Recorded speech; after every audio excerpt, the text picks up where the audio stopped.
Hello everyone, नमस्कार, स्वागत, अभिनंदन आप सभी का आपके अपने YouTube channel RP number one study channel पर। दोस्तों, आज की क्लास में से आपका 100% क्वेश्चन आने वाले हैं मेरे पास, तो ठीक है ना। 3 से 4 प्रश्न आपके यहाँ से पढ़ने वाले हैं एग्जाम में, इसलिए ध्यान से अच्छे से देख लीजिएगा मेरे पास। तो एक ही क्लास में आपके इतने क्वेश्चन बन रहे हैं, ठीक है ना। 3 से 4 क्वेश्चन आपके यहाँ से आने की पूरी पूरी संभावना है, इसलिए ध्यान से अच्छे से देखिएगा। और मेरे पास तो 8 बज चुके हैं, जल्दी से एक बार से क्लास को शेयर कर दो। जो विद्यार्थी चैनल पर नए हो, चैनल को सब्सक्राइब कर दीजिएगा। इन अंतिम दिनों में बिल्कुल ताबड़तोड़ तैयारी करनी है मेरे पास, तो ठीक है ना। सिलेक्शन वाली तैयारी करनी है इन अंतिम दिनों में, तो मेरे पास तो हमारे साथ में जुड़े रहें और डेली क्लासेज लेते रहें। सुबह रीजनिंग 10 बजे, शिक्षण अभिरुचि 4 बजे, जीके 8 बजे और हिंदी 9 बजे, ठीक है ना। ये सारी की सारी क्लासेज यदि आप देख रहे हो हमारे साथ में, तो आपका बिल्कुल सिलेक्शन श्योर होने वाला है, ठीक है ना। डेली क्लास लेने के लिए चैनल को सब्सक्राइब करें। चलिए मेरे पास तो क्लास स्टार्ट करते हैं। आज हम पढ़ने वाले हैं संविधान से संबंधित इम्पोर्टेंट प्रश्न, जो कि आपके एग्जाम में पूछे ही जाएंगे मेरे पास, तो ठीक है ना। इस क्लास में से आपके एग्जाम में क्वेश्चन आने वाले हैं। बिल्कुल, सभी को गुड इवनिंग। जल्दी से एक बार से शेयर कर दो क्लास को, फिर हम स्टार्ट करते हैं क्लास को, है ना। चलिए, बहुत सारे क्वेश्चन हैं और इन क्वेश्चनों में से आपके क्वेश्चन एग्जाम में आपको देखने को मिलेंगे। चलिए, पहला क्वेश्चन आपके सामने आ चुका है। संविधान सभा की प्रथम बैठक कब हुई थी? संविधान सभा की प्रथम बैठक कब हुई थी? यदि आपको आता है तो कमेंट करो मेरे पास, तो नहीं आता है कोई बात नहीं, ध्यान से देखते रहो। जल्दी जल्दी से हम देखने वाले हैं यहाँ पर। ऑप्शन नंबर 1, ऑप्शन नंबर ए बिल्कुल करेक्ट आंसर हो जाएगा। 9 दिसंबर 1946 बिल्कुल करेक्ट आंसर हो जाएगा। अगला क्वेश्चन आपके सामने आ चुका है मेरे पास, तो संविधान सभा के अस्थायी अध्यक्ष के रूप में किसे नियुक्त किया गया था? डॉक्टर BN राव, सच्चिदानंद सिन्हा, डॉक्टर भीमराव अंबेडकर, डॉक्टर राजेंद्र प्रसाद। करेक्ट आंसर क्या हो जाएगा मेरे पास, तो जल्दी से आंसर दीजिएगा। करेक्ट आंसर आपका यहाँ पर क्या हो जाएगा? ऑप्शन नंबर बी बिल्कुल करेक्ट आंसर हो जाएगा। डॉक्टर सच्चिदानंद सिन्हा बिल्कुल करेक्ट आंसर आपका यहाँ पर हो जाएगा। अगला क्वेश्चन आपके सामने है। प्रारूप समिति के अध्यक्ष कौन थे? प्रारूप समिति के अध्यक्ष कौन थे? BN राव, JB कृपलानी, वल्लभ भाई पटेल या फिर भीमराव अंबेडकर। करेक्ट आंसर की बात करें, प्रारूप समिति के अध्यक्ष भीमराव अंबेडकर थे। कौन दोस्तों? ऑप्शन नंबर डी बिल्कुल करेक्ट आंसर आपके यहाँ पर हो जाएगा। आगे बात समझ में। चलिए नेक्स्ट क्वेश्चन की ओर चलते हैं। नेक्स्ट क्वेश्चन आपके सामने मेरे पास, तो काउंट करते रहेगा कितने क्वेश्चन आपके सही हो रहे हैं। और ये क्लास वेरी इंपॉर्टेंट होने वाली है, इसलिए ज़्यादा से ज़्यादा अपने दोस्तों के साथ में शेयर ज़रूर करें, ठीक है ना, क्योंकि इस क्लास में से आपके प्रश्न पक्का आने वाला है। चलिए, संविधान सभा के स्थायी अध्यक्ष बनने किसे बनाया गया था? स्थायी अध्यक्ष की बात की गई है, ठीक है ना। अस्थायी अध्यक्ष की बात की, उसके बाद में स्थायी अध्यक्ष किसे बनाया गया? Doctor Bhimrao Ambedkar, KM Munshi, doctor Rajendra Prasad, doctor Sachchidanand Sinha. Correct answer की बात करें, ऑप्शन नंबर सी बिल्कुल करेक्ट आंसर हो जाएगा, डॉक्टर राजेंद्र प्रसाद। नेक्स्ट क्वेश्चन की ओर चलते हैं। नेक्स्ट क्वेश्चन आपके सामने आ चुका है, आंसर दीजिएगा। संविधान सभा के अंतिम रूप से संविधान को कब पारित किया गया? बताइएगा दोस्तों। 26 जनवरी 1950 या फिर 15 अगस्त 1947, 2 अक्टूबर 1949 या फिर 26 नवंबर 1949।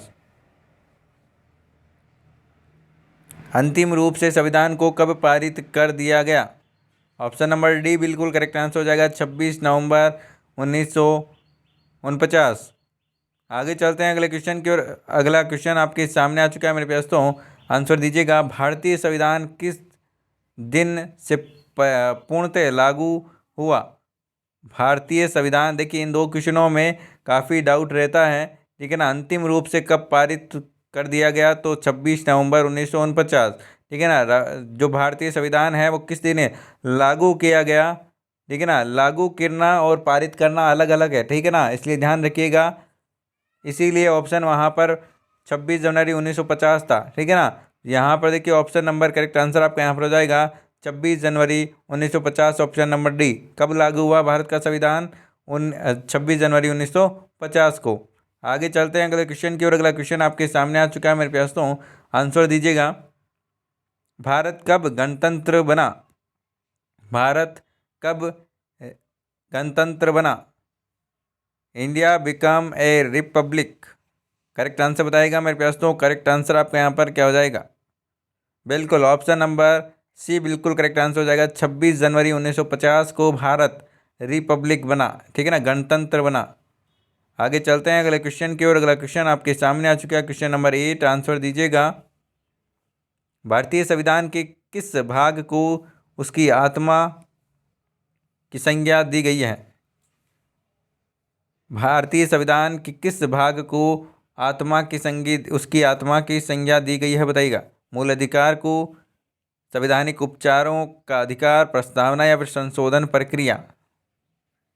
करेक्ट आंसर बताइएगा मेरे प्यास। तो सभी को एक बार से क्लास को शेयर कर दो मेरे प्यारे लाडलों, ठीक है ना, क्लास को शेयर कर दो, वेरी इंपॉर्टेंट क्लास होने वाली है।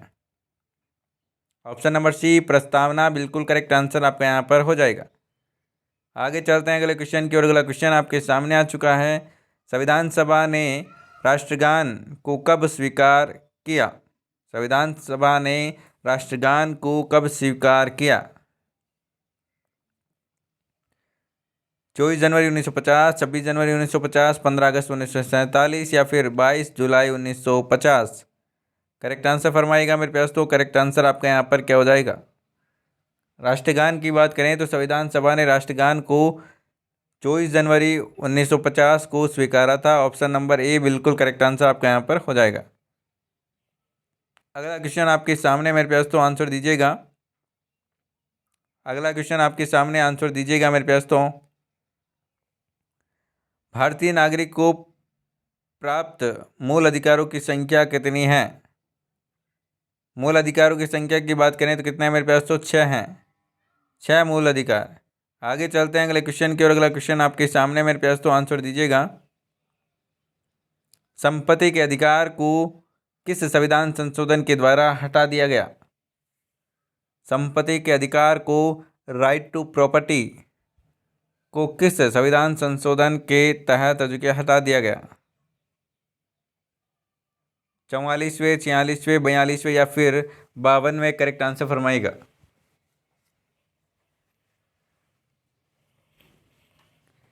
करेक्ट आंसर की बात करें मेरे पास तो 44वें संविधान संशोधन के द्वारा संपत्ति के अधिकार को हटा दिया गया। तो आपको याद रखना, इंपॉर्टेंट क्वेश्चन है, कई बार पूछा गया क्वेश्चन है। अगला क्वेश्चन आपके सामने, आंसर दीजिएगा मेरे प्यास। तो मूल अधिकारों का रक्षक किसे कहा जाता है? मूल अधिकारों का रक्षक किसे कहा जाता है? सर्वोच्च न्यायालय, उच्च न्यायालय एवं भी दोनों या फिर संसद? करेक्ट आंसर फरमाइएगा। करेक्ट आंसर फरमाइएगा मेरे प्यास। तो करेक्ट आंसर आपका यहाँ पर क्या हो जाएगा? करेक्ट आंसर की बात करें तो ऑप्शन नंबर सी बिल्कुल करेक्ट आंसर हो जाएगा। सर्वोच्च न्यायालय और उच्च न्यायालय दोनों यहाँ पर जो कि मूल अधिकारों का रक्षक कहा जाता है। अगला क्वेश्चन आपके सामने आ चुका है मेरे प्यास, तो आंसर दीजिएगा। क्वेश्चन नंबर 13, किस अनुच्छेद के द्वारा 6 से 14 वर्ष तक के बच्चों के लिए शिक्षा का अधिकार, राइट टू एजुकेशन, मूल अधिकार माना गया है? अनुच्छेद 20, अनुच्छेद 21, अनुच्छेद 21A या फिर अनुच्छेद 22? किस अनुच्छेद, किस आर्टिकल के अंदर शिक्षा का अधिकार है, मतलब कि 6 से 14 तक के बच्चों के लिए शिक्षा का अधिकार मूल अधिकार माना गया है?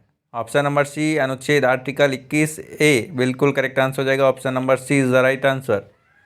चलिए नेक्स्ट क्वेश्चन की ओर चलते हैं। नेक्स्ट क्वेश्चन आपके सामने, आंसर दीजिएगा मेरे प्यास। तो लोक कल्याणकारी राज्य की अवधारणा किसमें निहित है? लोक कल्याणकारी राज्य की अवधारणा किसमें निहित है बताइएगा? मूल अधिकार, राज्य की नीति निर्देशक तत्व, मूल कर्तव्य या फिर सर्वोच्च न्यायालय?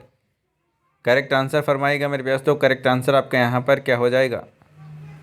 करेक्ट आंसर की बात करें ऑप्शन नंबर बी, राज्य की नीति निर्देशक तत्व, लोक कल्याणकारी राज्य की अवधारणा इनमें निहित है।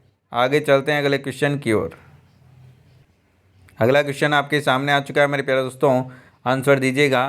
संविधान का अनुच्छेद आर्टिकल 40 राज्य को निर्देश देता है कि वह समान कार्य के लिए समान वेतन निर्धारित करे, पर्यावरण की रक्षा करे, ग्राम पंचायतों का संगठन करे या फिर लोक कल्याणकारी राज्यों की स्थापना करे। करेक्ट आंसर बताइएगा।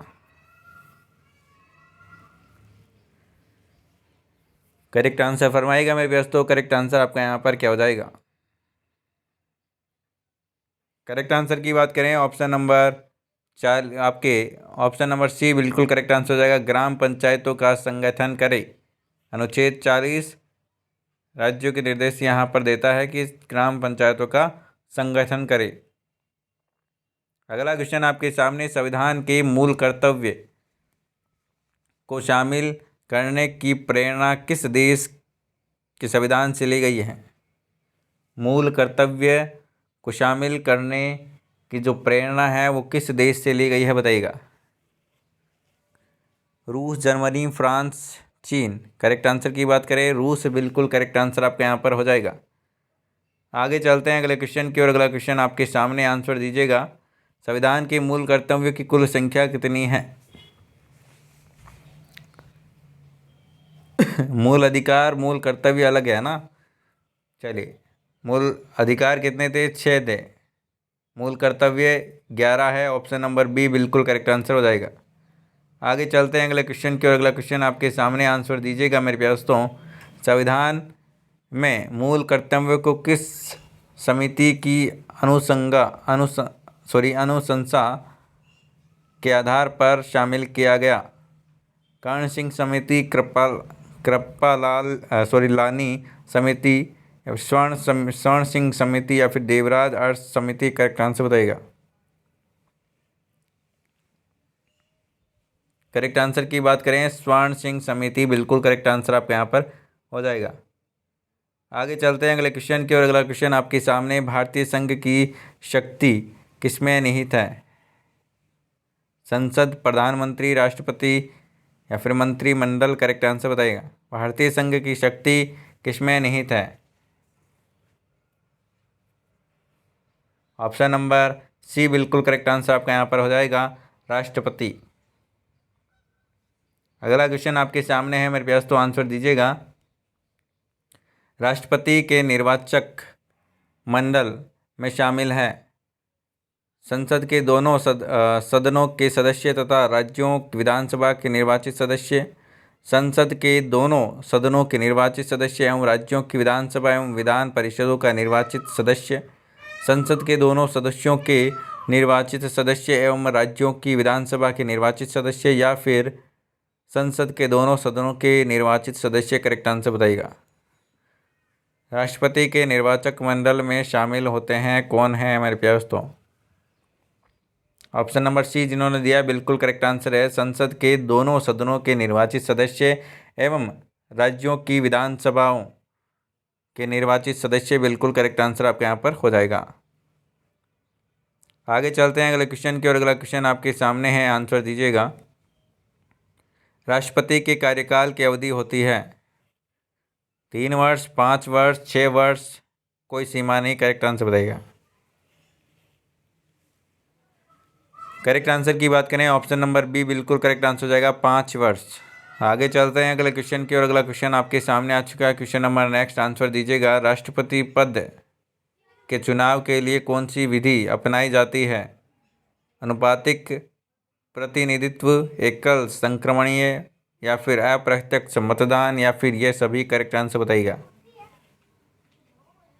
करेक्ट आंसर फरमाइएगा मेरे प्यास, तो करेक्ट आंसर आपका यहाँ पर क्या हो जाएगा? ऑप्शन नंबर डी बिल्कुल करेक्ट आंसर आपका यहाँ पर हो जाएगा। ये सभी, ये सारी विधियाँ हैं जो कि अपनाई जाती है चुनाव के लिए।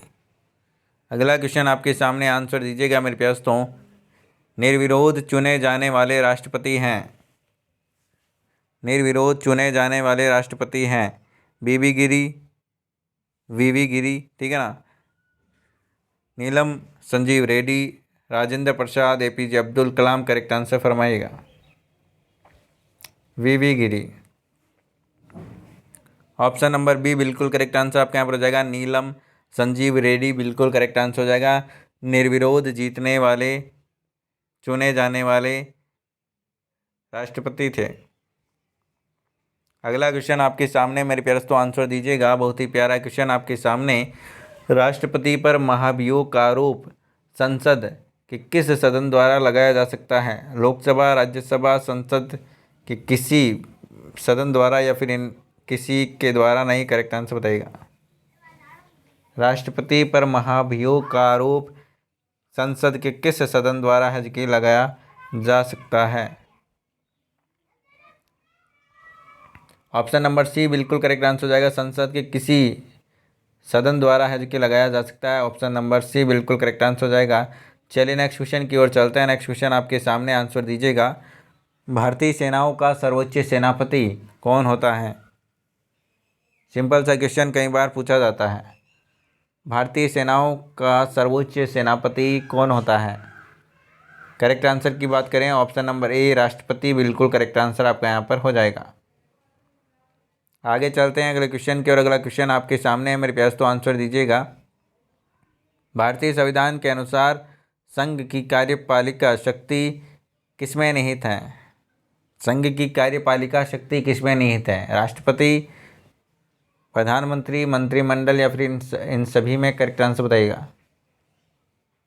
भारतीय संविधान के अनुसार संघ की जो कार्यपालिका शक्ति है वो मेरे पास तो ऑप्शन नंबर ए राष्ट्रपति में यहाँ पर की आती है, ठीक है ना, के अंडर में आती है। आगे चलते हैं अगले क्वेश्चन की ओर। अगला क्वेश्चन आपके सामने आ चुका है मेरे पास, तो थोड़ा सा क्लास को शेयर वेयर करते रहो, ठीक है ना, शेयर करो, लाइक करो मेरे पास तो, ठीक है ना। ये क्लास आपके लिए वेरी इंपॉर्टेंट होने वाली है, इसलिए अच्छे से लास्ट तक आप बने रहेगा ताकि आपको कोई भी दिक्कत ना आए और आपके इस क्लास में से जो भी क्वेश्चन आने वाले हैं वो आपकी फ़िक्स हो सके, ठीक है ना। संविधान से जो भी क्वेश्चन आएगा वो इस वीडियो से बाहर नहीं आएगा मेरे पास तो, और संविधान से क्वेश्चन आता है एग्ज़ाम में, ध्यान रखिएगा, ठीक है। 4 वर्षीय हो या फिर 2 वर्षीय, बीएड दोनों में आपका यहाँ पर जो कि आता है संविधान से प्रश्न, याद रखिएगा मेरे पास तो। क्वेश्चन यहाँ से आने वाला है, इसलिए ध्यान से अच्छे से लास्ट तक बने रहेगा और अच्छे से क्लास को देखिएगा और फालतू बातें ना करें मेरे पास तो, ठीक है ना। जिनको फालतू बातें करनी या तो चले जाएं या फिर आपको ब्लॉक कर दिया जाएगा। आगे बात समझ में। चलिए, उपराष्ट्रपति के निर्वाचन मंडल में शामिल है सिर्फ राज्यसभा के सदस्य, सिर्फ लोकसभा के सदस्य, या फिर राज्यसभा एवं लोकसभा के अध्यक्ष या फिर सदस्य, या फिर राज्यसभा एवं लोकसभा के निर्वाचित सदस्य? करेक्ट आंसर बताइएगा। करेक्ट आंसर फरमाइएगा मेरे पास तो। करेक्ट आंसर आपका यहाँ पर क्या हो जाएगा?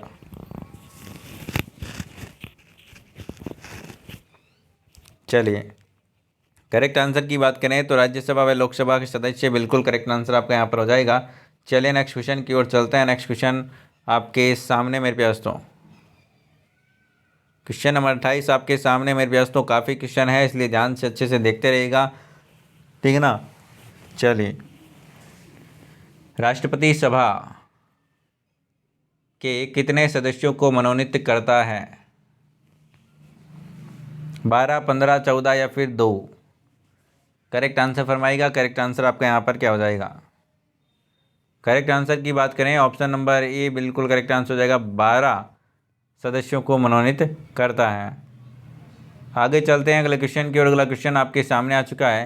क्वेश्चन नंबर नेक्स्ट, भारतीय संसद के ऊपरी सदन को कहा जाता है? भारतीय संसद के ऊपरी सदन को क्या कहा जाता है?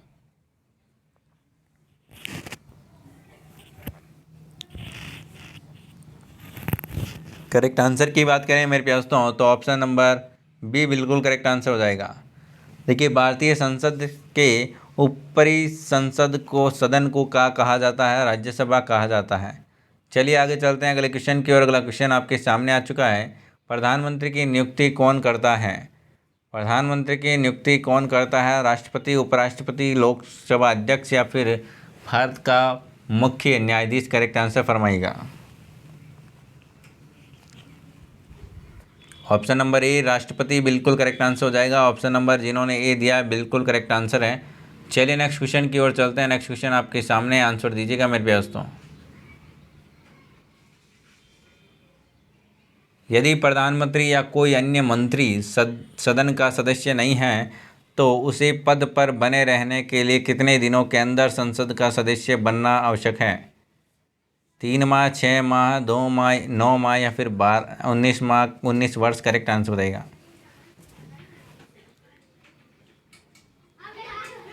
करेक्ट आंसर की बात करें, ऑप्शन नंबर बी बिल्कुल करेक्ट आंसर हो जाएगा। 6 माह के अंदर एजुकी सदस्य एजुकी बनना आवश्यक है। आगे चलते हैं अगले क्वेश्चन की और अगला क्वेश्चन आपके सामने आ चुका है, क्वेश्चन नंबर 32। मंत्रिपरिषद सामूहिक रूप से किसके प्रति उत्तरदायित्व हैं? करेक्ट आंसर फरमाएगा मेरे प्यार दोस्तों, राष्ट्रपति, लोकसभा अध्यक्ष, लोकसभा या फिर राज्यसभा। करेक्ट आंसर फरमाएगा। करेक्ट आंसर की बात करें मेरे प्यार दोस्तों तो ऑप्शन नंबर सी बिल्कुल करेक्ट आंसर हो जाएगा, लोकसभा। ठीक है ना, मंत्रिपरिषद सामूहिक जो लोकसभा कह चुकी प्रति उत्तरदायी होते हैं। आगे चलते हैं अगले क्वेश्चन की और अगला क्वेश्चन आपके सामने आ चुका है। नेक्स्ट नंबर क्वेश्चन, लोकसभा की अधिकतम संख्या सदस्य संख्या हो सकती है? लोकसभा में कितनी अधिकतम संख्या हो सकती है? करेक्ट आंसर फरमाएगा मेरे प्यास। तो करेक्ट आंसर आपका यहाँ पर क्या हो जाएगा? ऑप्शन नंबर डी 552 बिल्कुल करेक्ट आंसर आपका यहाँ पर हो जाएगा। चलिए नेक्स्ट क्वेश्चन की ओर चलते हैं। नेक्स्ट क्वेश्चन आपके सामने, आंसर दीजिएगा। राज्यसभा की अधिकतम सदस्य संख्या है, लोकसभा की हमने देखी, राज्यसभा की कितनी है बताइएगा दोस्तों। लोकसभा की हमने देखी यहाँ पर देखिए 552 और ठीक है ना, और राज्यसभा की कितनी होती है अधिकतम?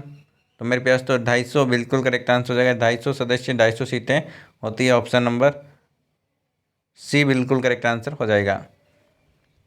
आगे चलते हैं अगले क्वेश्चन की और अगला क्वेश्चन आपके सामने आ चुका है मेरे पास, तो आंसर दीजिएगा। किसी विधेयक को धन विधेयक के रूप में कौन प्रमाणित करता है? राष्ट्रपति, लोकसभा अध्यक्ष, प्रधानमंत्री या फिर राज्यसभा के समिति? करेक्ट आंसर फरमाएगा। ऑप्शन नंबर बी जिन्होंने बताया बिल्कुल करेक्ट आंसर आपका यहाँ पर हो जाएगा, लोकसभा अध्यक्ष। बिल्कुल करेक्ट आंसर आपका यहाँ पर हो जाएगा। आगे चलते हैं अगले क्वेश्चन की और अगला क्वेश्चन आपके सामने आ चुका है मेरे दोस्तों। केंद्र सरकार का प्रथम विधि अधिकारी कौन होता है? भारत का मुख्य न्यायाधीश, केंद्रीय विधि मंत्री, न्याय महान्यायवादी या फिर महाधिवक्ता? करेक्ट आंसर फरमाएगा। करेक्ट आंसर की बात करें, ऑप्शन नंबर सी महान्यायवादी बिल्कुल करेक्ट आंसर आपका यहाँ पर हो जाएगा। चलिए नेक्स्ट क्वेश्चन की ओर चलते हैं। नेक्स्ट क्वेश्चन आपके सामने, आंसर दीजिएगा। संघ राज्य क्षेत्रों का प्रशासन को चलाता है? संघ राज्य क्षेत्रों का प्रशासन कौन चलाता है बताइएगा? उपराज्यपाल, राष्ट्रपति द्वारा नियुक्त प्रशासक, मुख्यमंत्री या फिर उपरोक्त सभी? करेक्ट आंसर बताइएगा। करेक्ट आंसर की बात करें, ऑप्शन नंबर बी जिन्होंने दिया है बिल्कुल करेक्ट आंसर है, राष्ट्रपति द्वारा नियुक्त प्रशासक। बिल्कुल करेक्ट आंसर हो जाएगा। अगला क्वेश्चन आपके सामने आ चुका है मेरे प्यारे दोस्तों। अगला क्वेश्चन आपके सामने आ चुका, आंसर दीजिएगा। भारत के प्रथम राष्ट्रपति कौन थे? भारत के प्रथम राष्ट्रपति कौन थे? आंसर दीजिएगा। यह भी कई बार पूछा जाता है क्वेश्चन। ऑप्शन नंबर बी बिल्कुल करेक्ट आंसर हो जाएगा, डॉक्टर राजेंद्र प्रसाद। आगे चलते हैं, अगला क्वेश्चन आपके सामने आ चुका है मेरे प्यारे दोस्तों।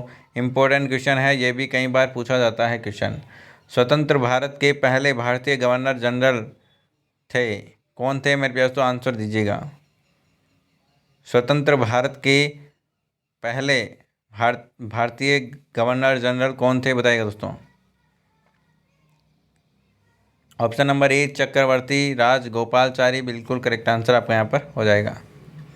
अगले क्वेश्चन की ओर चलते हैं। अगला क्वेश्चन आपके सामने मेरे प्यारे दोस्तों, राष्ट्रपति द्वारा लोकसभा तथा राज्यसभा में मनोनीत किए जाने वाले सदस्यों की संख्या क्रमशः है?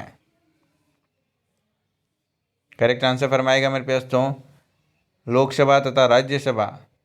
मेरे प्यारे दोस्तों, लोकसभा में 2 व राज्यसभा में 12 मनोनीत किए जाते हैं सदस्य की संख्या।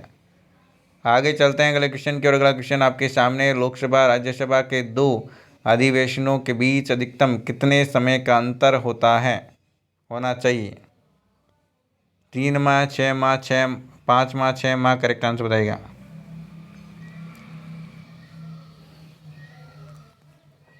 ऑप्शन नंबर 6 बिल्कुल करेक्ट आंसर हो जाएगा, सॉरी सी बिल्कुल करेक्ट आंसर हो जाएगा, 6 माह। आगे चलते हैं अगले क्वेश्चन की और अगला क्वेश्चन आपके सामने आ चुका है मेरे प्यारे दोस्तों। राज्य की कार्यपालिका का प्रमुख कौन होता है? राज्य की कार्यपालिका का प्रमुख कौन होता है मेरे प्यास, तो बताइएगा। सिंपल सी बात है, राज्यपाल कौन होता है दोस्तों, राज्यपाल। और भारत की देश की कार्यपालिका का अध्यक्ष प्रमुख कौन होता है, राष्ट्रपति। अभी हमने पढ़ा है। चलिए नेक्स्ट क्वेश्चन की ओर चलते हैं। नेक्स्ट क्वेश्चन आपके सामने, संविधान के अनुसार विधानसभा के सदस्यों का अधिकतम संख्या होनी चाहिए। विधानसभा के सदस्यों की अधिकतम संख्या कितनी होनी चाहिए मेरे दोस्तों, कितनी हो सकती है या फिर होती है। ऑप्शन नंबर ए 500 बिल्कुल करेक्ट आंसर हो जाएगा। आगे चलते हैं अगले क्वेश्चन की और अगला क्वेश्चन आपके सामने, आंसर दीजिएगा। वर्तमान में भारत के कुल कितने राज्यों में विधान परिषद है जो कि विद्यमान है। वर्तमान में कुल कितने राज्यों में विधान परिषद विद्यमान है। 6 बिल्कुल करेक्ट आंसर हो जाएगा, ऑप्शन नंबर डी। आगे चलते हैं अगले क्वेश्चन की और अगला क्वेश्चन आपके सामने आ चुका है मेरे दोस्तों। राज्य का मंत्रिमंडल सामूहिक रूप से किसके प्रति उत्तरदायी है होता है मेरे दोस्तों, बताइएगा। विधानसभा, विधान परिषद, राज्यपाल या फिर मुख्यमंत्री। राज्य का मंत्रिमंडल सामूहिक रूप से मेरे दोस्तों विधानसभा के प्रति उत्तरदायी होता है। ऑप्शन नंबर ए जिन्होंने बताया बिल्कुल करेक्ट आंसर है। विधानसभा का वर्ष में कम से कम कितने अधिवेशन होने अनिवार्य है। 2, 3, 4, 5। करेक्ट आंसर की बात करें, ऑप्शन नंबर ए 2 बिल्कुल करेक्ट आंसर आपके यहाँ पर हो जाएगा।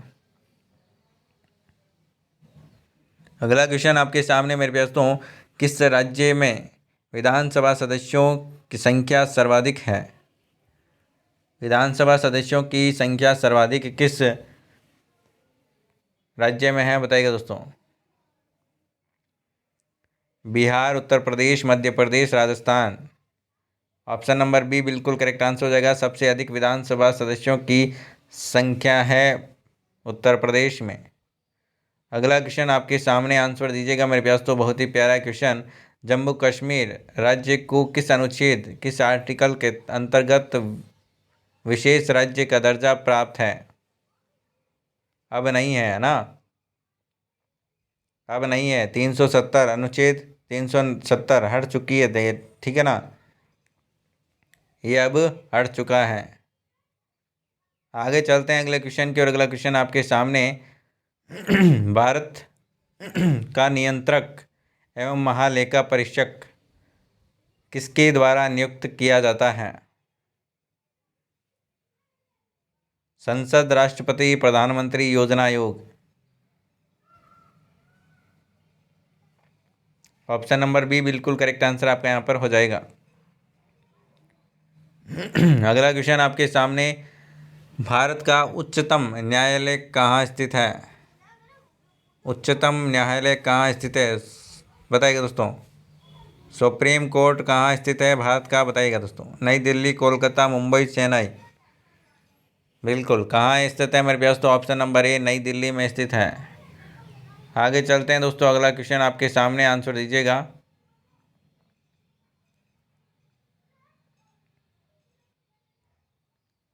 भारत के सर्वोच्च न्यायालय में मुख्य न्यायाधीशों की कुल संख्या कितनी है। कुल न्यायाधीशों की कुल संख्या कितनी है। करेक्ट आंसर की बात करें तो 34। कितनी है दोस्तों, 34। किसमें, सर्वोच्च न्यायालय में, सुप्रीम कोर्ट में।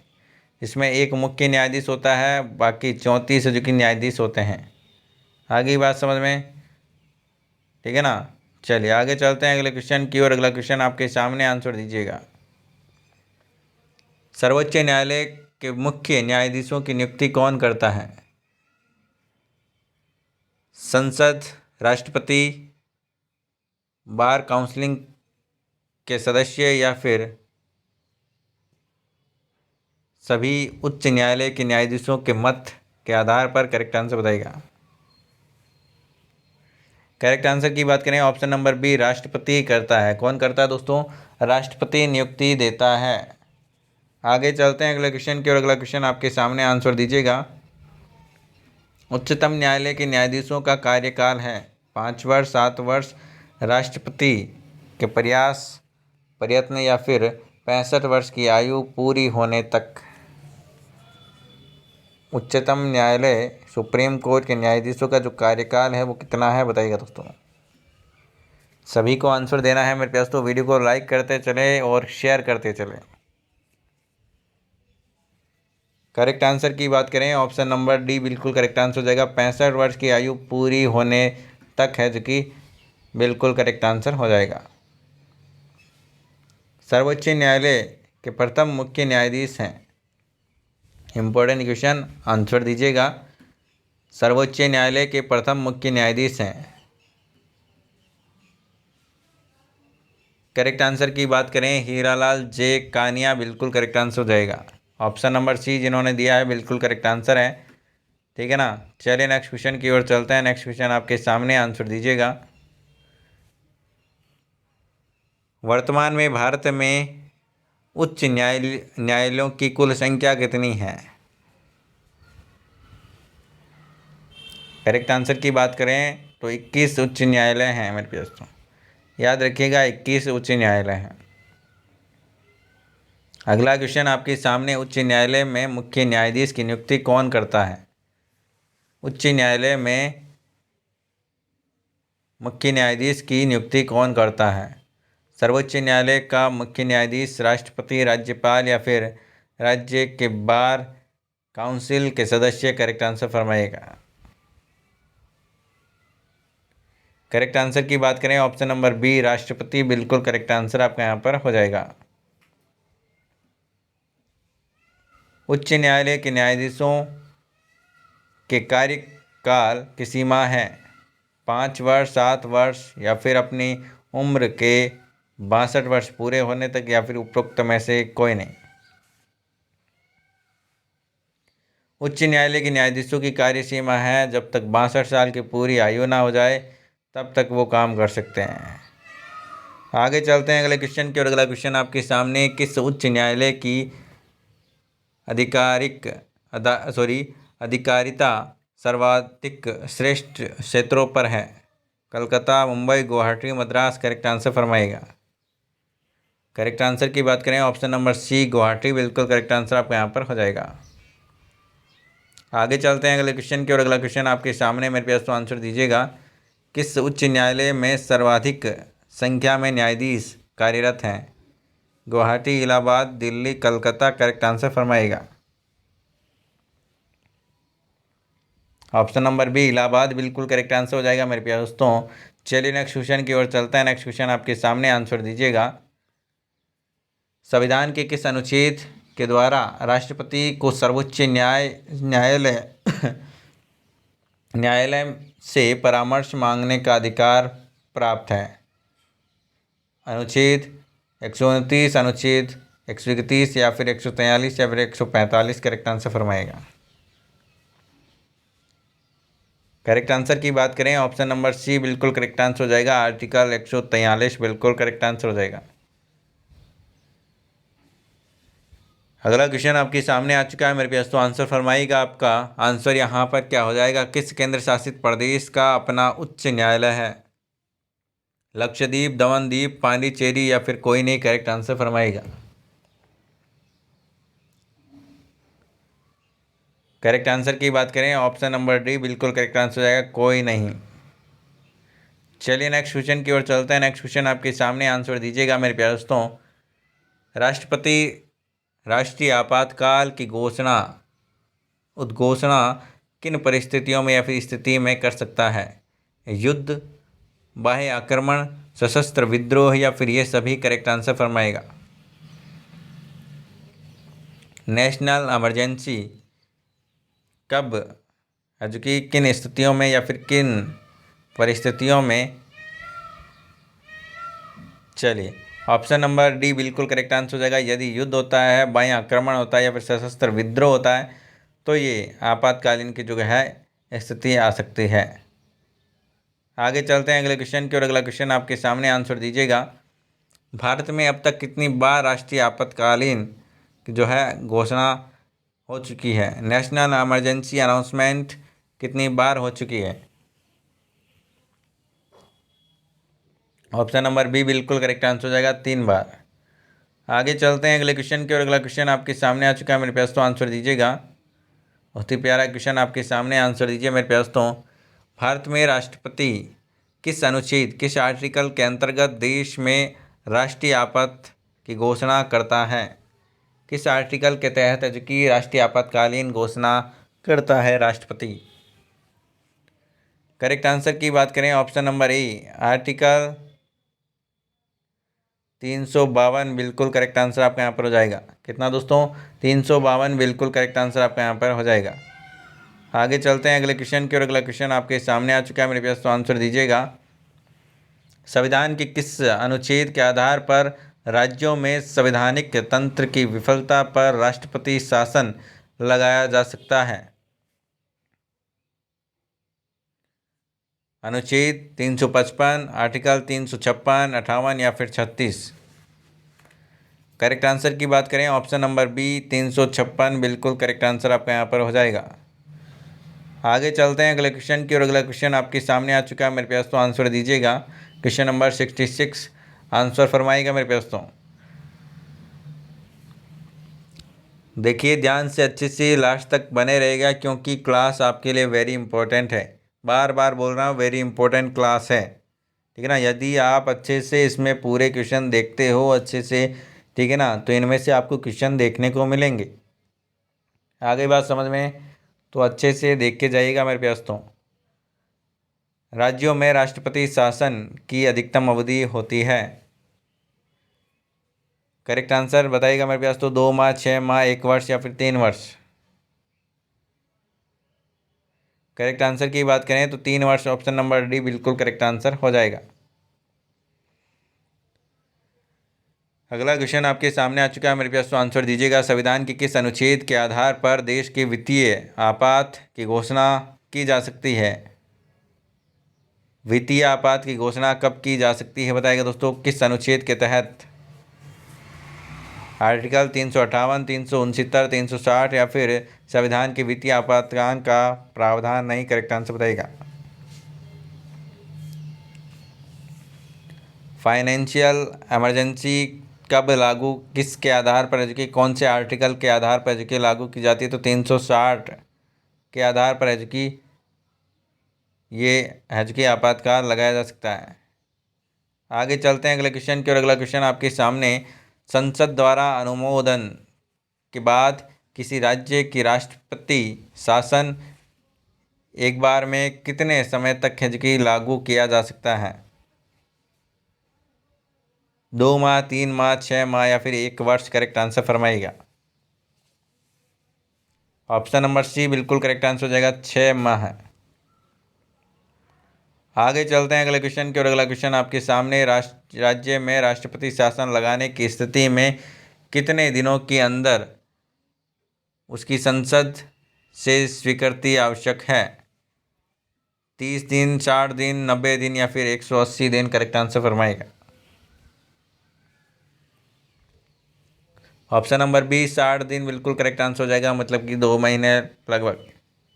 आगे चलते हैं अगले क्वेश्चन की और। अगला क्वेश्चन आपके सामने, दल बदल से संबंधित कानून का उल्लेख किस सूची अनुसूची में है? 8वीं अनुसूची, 9वीं अनुसूची, 10वीं या फिर 11वीं अनुसूची? करेक्ट आंसर फरमाइएगा। करेक्ट आंसर की बात करें मेरे दोस्तों तो ऑप्शन नंबर सी 10वीं अनुसूची बिल्कुल करेक्ट आंसर आपका यहाँ पर हो जाएगा। अगला क्वेश्चन आपके सामने मेरे पास, तो आंसर दीजिएगा। क्वेश्चन नंबर 71, संविधान द्वारा कितनी भाषाओं को मान्यता प्रदान की गई है? संविधान में मेरे पास तो कितनी लैंग्वेज की यहाँ पर इसकी बात की गई है बताइएगा दोस्तों, 18, 19, 22 या फिर 24? तो आपको ध्यान रखना है मेरे पास तो सी ऑप्शन नंबर 22 भाषाओं की बात की गई है संविधान में, ठीक है ना। आगे चलते हैं अगले क्वेश्चन की और। अगला क्वेश्चन आपके सामने आ चुका है मेरे पास, तो आंसर दीजिएगा। 73वां संविधान संशोधन किससे संबंधित है? नगरपालिका से, शिक्षा के मौलिक अधिकार से, काम के अधिकार से या फिर पंचायती राज से? Correct answer फरमाइएगा। 73वां संविधान संशोधन किससे संबंधित है, बताइएगा दोस्तों। करेक्ट आंसर की बात करें पंचायती राज, ऑप्शन नंबर डी बिल्कुल करेक्ट आंसर हो जाएगा। 73वां संविधान संशोधन, इंपॉर्टेंट क्वेश्चन, मेरे प्यारे दोस्तों आंसर दीजिएगा। नेक्स्ट क्वेश्चन आपके सामने, वित्त आयोग के गठन का प्रावधान किस अनुच्छेद में है? वित्त आयोग का गठन का प्रावधान किस अनुच्छेद में है? आर्टिकल 280, 270, 380 या फिर 180? करेक्ट आंसर की बात करें ऑप्शन नंबर ए जिन्होंने दिया है 280 बिल्कुल करेक्ट आंसर आपका यहाँ पर हो जाएगा। 74 नंबर क्वेश्चन आपके सामने, योजना आयोग का पदेन अध्यक्ष कौन होता है? योजना आयोग की जगह अब नीति आयोग, मेरे प्यारे दोस्तों नीति आयोग, ठीक है ना, क्या दोस्तों नीति आयोग हो गया। करेक्ट आंसर की बात करें तो नीति आयोग का अध्यक्ष कौन होता है? प्रधानमंत्री। आगे बात समझ में, चलिए नेक्स्ट क्वेश्चन की ओर चलते हैं। नेक्स्ट क्वेश्चन आपके सामने, आंसर दीजिएगा। भारत में प्रथम योजना आयोग का गठन कब किया गया था? योजना आयोग की बात करें तो मेरे प्यारे दोस्तों प्रथम गठन है जो कि 15 मार्च 1950 को किया गया था, आपको ध्यान रखना है, ठीक है ना। चलिए आगे चलते हैं अगले क्वेश्चन की ओर। अगला क्वेश्चन आपके सामने, राष्ट्रीय विकास परिषद की स्थापना कब की गई? राष्ट्रीय विकास परिषद की स्थापना कब की गई? इंपॉर्टेंट क्वेश्चन, आंसर दीजिएगा। करेक्ट आंसर की बात करें तो 1952, ऑप्शन नंबर बी बिल्कुल करेक्ट आंसर आपका यहाँ पर हो जाएगा। चलिए नेक्स्ट क्वेश्चन की ओर चलते हैं। नेक्स्ट क्वेश्चन आपके सामने, आंसर दीजिएगा। भाषा के आधार पर गठित भारत का पहला राज्य का नाम है? भाषा के आधार पर गठित भारत का पहला राज्य का नाम है तो मेरे प्यारे दोस्तों ऑप्शन नंबर सी आंध्र प्रदेश बिल्कुल करेक्ट आंसर हो जाएगा। अगला क्वेश्चन आपके सामने, आंसर फरमाएगा मेरे प्यारे दोस्तों। बलवंत राय मेहता समिति का गठन किया गया था? पंचायती राज व्यवस्था से, भाषीय आधार पर राज्यों के गठन से, राजनीतिक दल को मान्यता प्राप्ति से या फिर आरक्षण की व्यवस्था से? करेक्ट आंसर फरमाइएगा। करेक्ट आंसर की बात करें ऑप्शन नंबर ए बिल्कुल करेक्ट आंसर हो जाएगा। पंचायती राज व्यवस्था से बलवंत राय मेहता समिति का गठन किया गया था। अगला क्वेश्चन आपके सामने मेरे प्यारे दोस्तों, आंसर दीजिएगा। क्वेश्चन नंबर नेक्स्ट, भारत में सर्वप्रथम 2 अक्टूबर 1959 को पंचायती राज व्यवस्था का शुभारंभ किया गया, यह कहाँ से शुरू हुआ था, बताइएगा दोस्तों। पंचायती राज व्यवस्था मेरे प्यारे दोस्तों 2 अक्टूबर 1959 को लागू किया गया, शुभारंभ किया गया। नागौर राजस्थान या फिर राजमुंद्री आंध्र प्रदेश, सीतामढ़ी बिहार या फिर अलीगढ़ उत्तर प्रदेश? करेक्ट आंसर की बात करें तो नागौर राजस्थान, ऑप्शन नंबर ए बिल्कुल करेक्ट आंसर आपका यहाँ पर हो जाएगा। अगला क्वेश्चन आपके सामने मेरे प्यारे दोस्तों, आंसर दीजिएगा। स्वतंत्र भारत में प्रथम निर्वाचित आयुक्त कौन थे, मेरे प्यारे दोस्तों बताइएगा। फर्स्ट इलेक्शन कमिश्नर कौन थे, मेरे प्यारे दोस्तों आंसर दीजिएगा। जीवी मावलकर, सुकुमार सेन, टी स्वामीनाथन या फिर टी.एन. शरण? करेक्ट आंसर फरमाइएगा। Option number B Sukumar Sen बिल्कुल करेक्ट आंसर आपका यहाँ पर हो जाएगा। तो मेरे प्यारे दोस्तों ये क्लास आपको कैसे लगी कमेंट करके आप ज़रूर बताइएगा। और साथ ही साथ मेरे प्यारे दोस्तों कितने क्वेश्चन आपके सही हुए, इन 80 क्वेश्चनों में से ये 80 प्रश्न आप पढ़ लेंगे तो संविधान का क्वेश्चन इनसे बाहर नहीं आएगा मेरे प्यारे दोस्तों, ठीक है ना। संविधान का क्वेश्चन आपको एग्ज़ाम में पक्का पूछा जाएगा और ये क्लास आपके लिए वेरी इंपॉर्टेंट है, इसलिए ध्यान से अच्छे से पढ़ लीजिएगा। यदि आपने पूरी क्लास देखी है तो आपको काफ़ी फ़ायदा यहाँ से होने वाला है।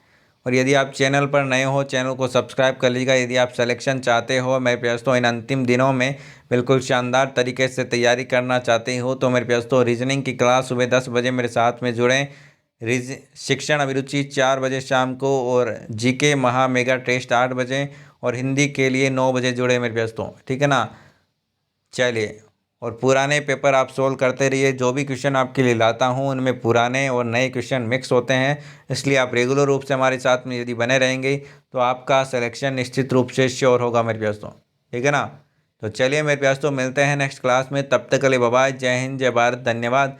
अपना प्यार और सपोर्ट बनाए रखिएगा। इस क्लास को ज़्यादा से ज़्यादा शेयर करें ताकि सभी विद्यार्थियों तक पहुंच सके। और धन्यवाद दोस्तों, मिलते हैं नेक्स्ट क्लास में। Bye bye. जय हिंद, जय भारत, धन्यवाद।